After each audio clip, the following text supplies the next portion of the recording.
Faut-il acheter l'entreprise Vallourec ou la conserver précieusement dans une watchlist afin d'investir peut-être plus tard dans celle-ci? Écoutez, c'est les questions auxquelles je vous propose de répondre. Soyez les bienvenus dans cette vidéo. Et comme à mon habitude sur cette chaîne, eh bien, j'ai parcouru différents rapports, notamment le rapport de 2024 de Vallourec qui m'a permis d'aller chercher pas mal d'informations financières, mais également sur son contexte, sur un petit peu son activité, comment elle se comporte, les points forts, les faiblesses aussi, les risques potentiels à prendre en considération pour investir dans cette société. Donc, je vais vous partager bien évidemment tout ça. On fera également un tour sur Investing Pro, qui, je vous rappelle, est l'outil qui me permet d'analyser les actions. On a un joli potentiel haussier de 25% selon les modèles de valorisation. Donc, on verra si effectivement ça vaut le coup ou non. Et puis, je terminerai avec une analyse technique de l'action avec les graphiques, voir un petit peu ce qu'il en est, parce que je sais que ça vous plaît, et identifier potentiellement les niveaux pour ceux qui souhaitent timer le marché. Si j'estime que c'est pas toujours une bonne chose à faire lorsque l'on investit, mais libre à chacun, bien évidemment, de faire ses propres choix. Et d'ailleurs, en parlant de ses propres choix, je rappelle que cette vidéo n'est pas un conseil en investissement, hein. Ne vous dites pas: «Ah Riquet ou untel a parlé de telle ou telle action, il faut investir dedans». Absolument pas. Je pose une analyse à partir de mes recherches. À vous de voir si ça correspond effectivement à vos stratégies d'investisseur ou non. Je fais pas de conseils en investissement, je relais simplement de l'information que j'ai creusée et avec laquelle je prends plaisir à vous partager. Voilà en tout cas pour cette introduction. Merci à tous ceux qui likeront cette vidéo. J'oublie souvent de demander des likes. N'hésitez pas à le faire, ça permet de soutenir la chaîne, la diffuser également au plus grand nombre et puis de vous abonner si vous ne voulez rien rater sur tout ce qui est marché financier, bourse et également trading. On démarre donc avec notre analyse sur Vallourec et j'ai pas mal de choses à vous dire parce que après plusieurs années compliquées sur l'entreprise, Vallourec affiche enfin des signaux positifs. On a du désendettement, on va le voir, on a de la rentabilité également qui est un petit peu de retour, même si ça a été compliqué ces dernières années. Et surtout, on a le retour du dividende qui pourrait intéresser les investisseurs qui visent justement des valeurs à dividende. On va en reparler un petit peu plus loin. Par contre, la question que je vous pose, c'est est-ce suffisant pour en faire une opportunité d'investissement dès maintenant en 2025. Alors, pour ceux qui ne connaissent pas l'entreprise, il faut savoir que Vallourec, c'est un des leaders mondiaux dans la fabrication de tubes en acier et pour être plus précis, sans soudure premium, utilisé principalement dans les secteurs du pétrole, gaz, de l'industrie et de plus en plus également dans les énergies nouvelles, énergies renouvelables. Et leur activité va reposer également sur deux piliers. La première, c'est la vente de tubes qu'on appelle OCTG, donc ça veut dire Oil Country Tabular Goods, pour tout ce qui va être autour du forage pétrolier et gazier. Et on a également une activité minière au Brésil avec la production notamment de minerais de fer. Je ne vous l'ai pas noté sur la présentation, mais il faut retenir que l'entreprise est à peu près partout dans le monde, avec des sites notamment au Brésil, aux États-Unis, en Europe et en Asie, ce qui lui permet effectivement d'avoir une certaine couverture géographique, et ce qui n'est pas plus mal au regard notamment du contexte dans lequel nous sommes au moment où j'enregistre cette vidéo. La stratégie actuelle, de ce qu'il en ressort en tout cas du rapport, c'est tout simplement de se concentrer sur les marchés premium, optimiser leur production et renforcer leur rentabilité. C'est le message qui est un petit peu divulgué tout au long de la présentation des résultats de 2024. Ce pourquoi je vous partage ce résumé grosse paille que j'ai pu en faire après 38 slides parcourus. Alors, qu'est-ce qui a bien fonctionné en 2024? Déjà, le désendettement spectaculaire dans l'entreprise, puisqu'on est passé d'une dette nette de 570 millions d'euros à une position nette de trésorerie positive de 21 millions. Ça signifie quoi? Ça signifie tout simplement que l'entreprise n'est plus endettée. Alors, quand je dis plus endettée, c'est-à-dire qu'elle peut effectivement rembourser sa dette et c'est quand même assez énorme. Et c'est d'ailleurs un point assez rassurant pour les marchés, puisque ce désendettement, il faut savoir qu'il a été atteint un an plus tôt que prévu. Donc forcément, ça montre une certaine stabilité financière de l'entreprise. On a un retour du dividende, je vous en parlais, à hauteur de 1,50 € par action proposée. C'est du jamais vu tout simplement depuis 10 ans parce que on n'avait pas de dividende sur l'action. C'est logique, on avait des résultats qui étaient assez négatifs. D'ailleurs, ça sera un de mes points de vigilance, j'en reparlerai un peu plus loin. Mais pour le coup, le fait de revoir un dividende proposé, c'est un signal de confiance envoyé pour moi aux actionnaires. Également, j'ai pu observer les l'EBITDA, ils en parlent énormément dans le rapport, 832 millions d'euros, soit une marge de 20,6% sur un chiffre d'affaires de 4 milliards, ce qui est pas mal. C'est un bon niveau, surtout dans un environnement qui, on l'a vu dernièrement, industriel n'est pas si évident que ça. Également, ce qui a bien fonctionné, c'est l'optimisation industrielle au Brésil, où ils visaient 150 € par tonne d'économie. Et pour bien comprendre ce que ça signifie, c'est tout simplement que plus ce chiffre il est élevé, plus ils vont arriver à produire à moindre coût, donc la rentabilité va augmenter. Et c'était vraiment un sujet, la rentabilité. Vous allez voir que c'est plutôt assez intéressant désormais. On en reparle un petit peu plus loin grâce à Investing Pro, mais c'est un levier qui était clairement clé pour améliorer leur marge. Également, il y a eu un autre point intéressant, ça a été la vente d'actifs non stratégiques, comme par exemple l'usine de Düsseldorf-Rath, j'espère que je prononce bien, 155 millions d'euros, qui permet bien finalement de se recentrer sur des activités qui sont considérées, en tout cas d'après le rapport, comme plus rentables. Juste pour information, je ne suis pas un spécialiste de l'activité de Valourec, donc je fais avec les éléments que j'ai. A priori, en tout cas, c'est pour des raisons stratégiques. Dynamique commerciale dans les tubes OCTG aux États-Unis, il faudra tout de même faire attention parce que c'est un secteur qui s'est très bien comporté sur l'année. Malgré tout, on le sait actuellement avec les droits de douane et un petit peu la politique commerciale volatile de Donald Trump, on verra à quel point ça peut impacter. En tout cas, pour l'instant, ça a plutôt boosté les chiffres de ce côté-là. Il faudra malgré tout surveiller ça de près. Donc ça, c'était plutôt pour ce qui a bien fonctionné en 2024. Je vous propose de voir maintenant ce qui a un petit peu posé problème. Alors, ce qui a posé problème, c'est plutôt le chiffre d'affaires qui, lui, est en baisse. Même si on a retrouvé un petit peu de rentabilité et fait notamment de résultats nets, le chiffre d'affaires, lui, il a été en baisse. Alors, c'est un petit peu cyclique hein, comme activité. Donc, forcément, voilà, c'est sujet à pas mal à l'actualité et au cycle que l'on peut avoir. C'est un recul qui est même quand même assez important. Moi, c'est un de mes points noirs sur cette entreprise et ça a été lié en tout cas des explications, à un marché qui est plus calme et à des volumes en baisse. D'ailleurs, en parlant de volume, on a vendu, en baisse de 16, donc ce qui impacte aussi malgré tout la rentabilité, malgré les efforts d'optimisation pardon, qu'on a vus, ci-dessus. Et autre élément qui a joué, c'est aussi le prix du minerai de fer en chute, 103 la tonne environ contre 129 précédemment.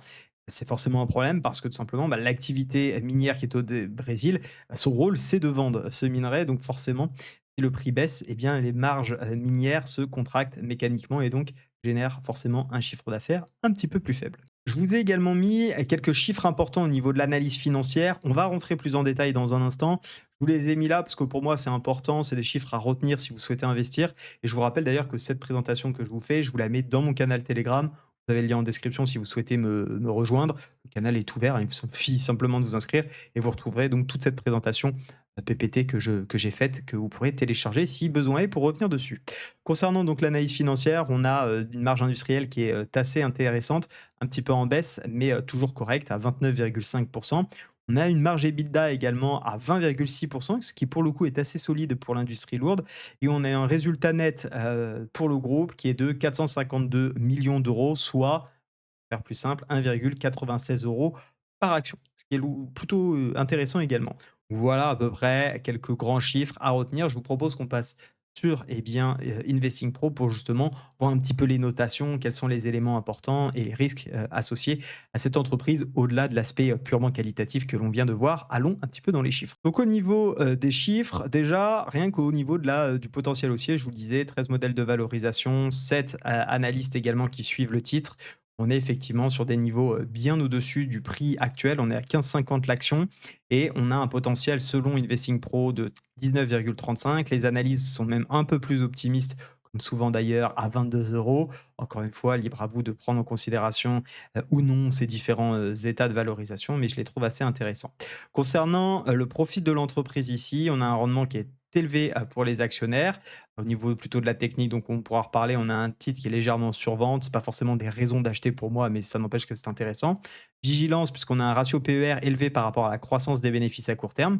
On a un dividende significatif, on va revoir ça dans un instant du côté des actionnaires.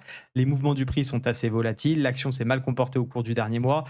Pour moi, c'est pas vraiment des mauvaises nouvelles. Alors certes, on préférait l'avoir se valoriser quand on est investisseur et détenteur d'actions, mais encore une fois, ça reste du court terme, donc peu un peu. Les flux de trésorerie peuvent couvrir suffisamment les paiements d'intérêt. Ça, c'est un très bon point.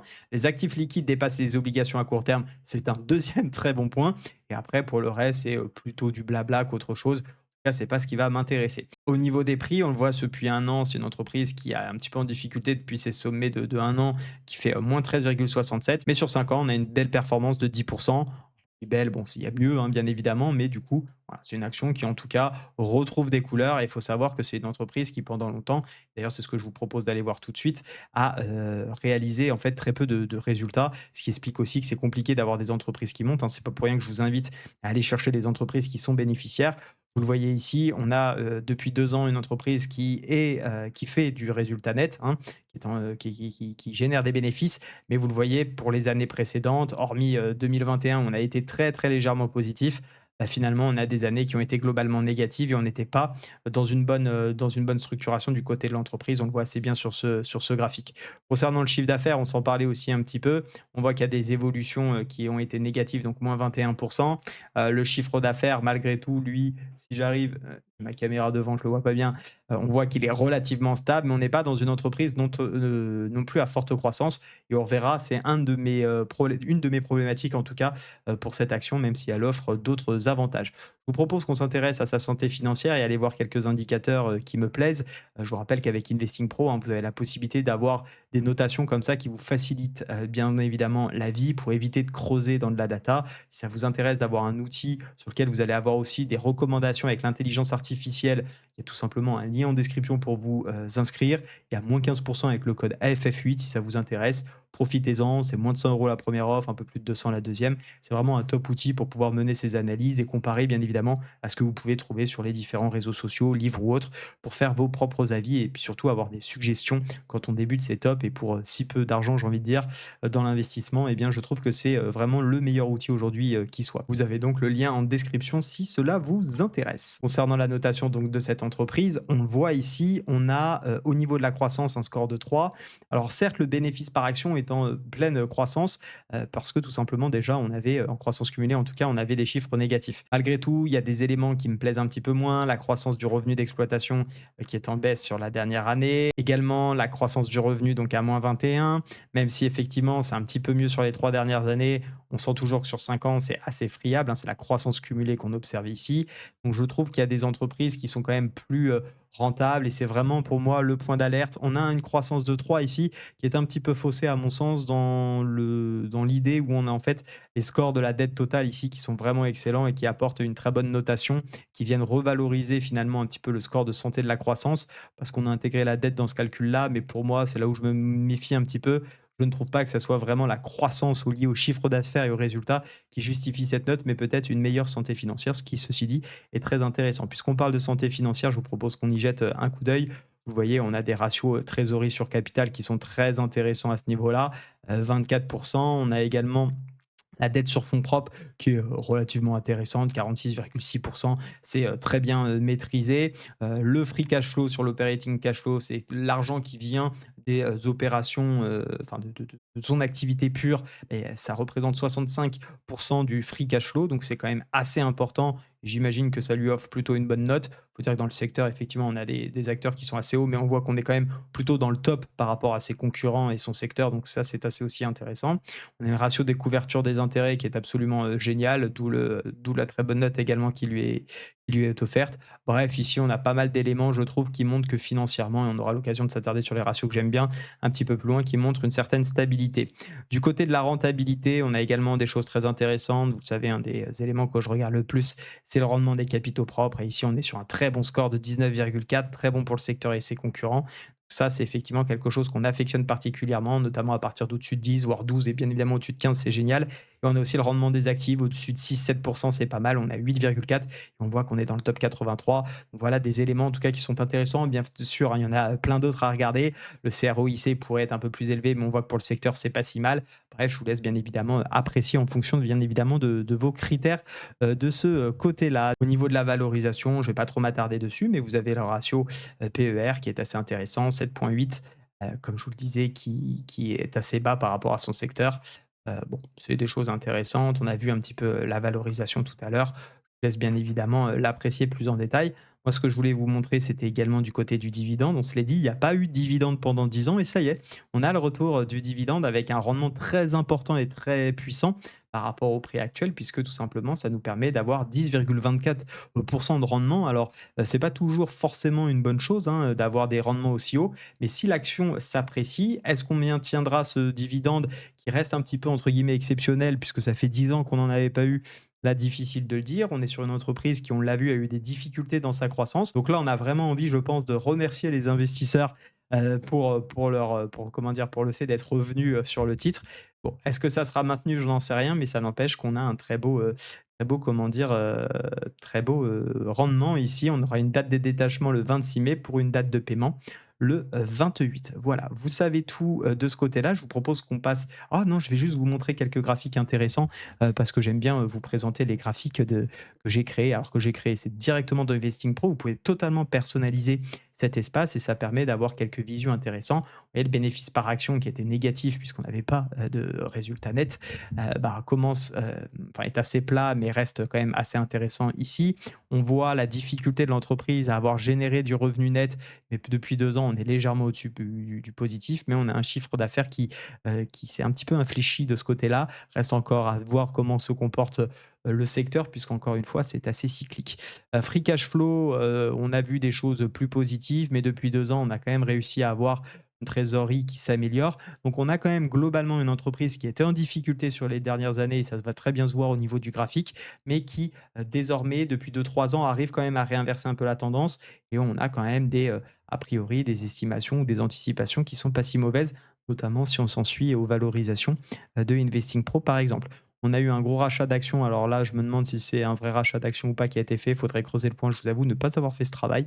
Donc je vous laisserai l'apprécier. Par contre, au niveau de la dette, on le voit, elle fléchit. Elle est carrément même en correction. On l'a vu, on l'a dit, on a réussi à la rembourser en tout cas 1 an plus vite que prévu et donc c'est, vraiment très intéressant de ce côté-là. Alors une entreprise endettée, encore une fois, n'est pas forcément une problématique à partir du moment où elle génère des revenus et elle n'est pas en difficulté, où elle n'a pas besoin de devoir resouscrire à de la dette, en tout cas qu'elle ne pourrait pas maintenir pour développer son activité en cas de crise ou quoi que ce soit. Là, pour le moment, ça semble être pas mal et je vous montrerai quelques, éléments. Bah, d'ailleurs, voyons-les tout de suite et on passera plutôt au calculateur, pardon, à l'analyse technique juste ensuite. Vous le voyez ici, j'ai donc renseigné dans mon calculateur les différents éléments que j'observe pour rapidement filtrer et avoir une note de l'entreprise. Donc, bon, pas de suspense, hein. La note totale qui est équipondérée par rapport à tous ces critères-là nous donne une note de 12. Et en fonction de mes critères, puisqu'il y en a certains sur lesquels j'accorde plus d'importance que d'autres, j'ai une entreprise à 11,2. L'entreprise, grosse maille, est pas trop mal si on regarde la partie financière et rentabilité, parce que au niveau du ROE, du ROA, on en a parlé, c'est excellent. La marge brute est également très bonne. On a une belle marge nette à 2 chiffres. Donc pour ça, c'est très, très, très bien. Free cash flow, etc. Ça reste des datas, bien évidemment, qui sont liées à l'année précédente. Le problématique et ce qui pêche dans cette entreprise, c'est tout simplement l'évolution du chiffre d'affaires, parce qu'on n'a pas une entreprise qui connaît une croissance. Et pour moi, c'est vraiment un risque parce que est-ce que c'est juste temporaire ou on va vraiment avoir une entreprise qui arrive désormais à faire de la croissance continue? C'est la question que je me pose. Simplement pour ceux qui se demandent ce que c'est que le NM négatif, c'est des chiffres non communiqués par Investing Pro. C'est pas vraiment non communiqué, c'est non mentionné et ils sont avec le moins, ils peuvent être plus. Simplement non communiqués parce que ça n'a pas de réel impact. Ils n'ont pas de réelle signification, donc ils préfèrent mettre NM plutôt que de donner un chiffre. On l'a vu, les bénéfices étant largement négatifs et avec des grosses fluctuations. C'est notamment pour ça qu'on a du NM négatif. Mais encore une fois, je considère que c'est pas un bon point, même si c'est légèrement négatif, simplement parce que bah, on n'a pas une grosse croissance des bénéfices sur 5 ans, on n'a pas une grosse croissance du BPA et on n'a pas une grosse croissance du free cash flow. Et donc tout ça fait effectivement que ça plombe un petit peu la note de l'entreprise.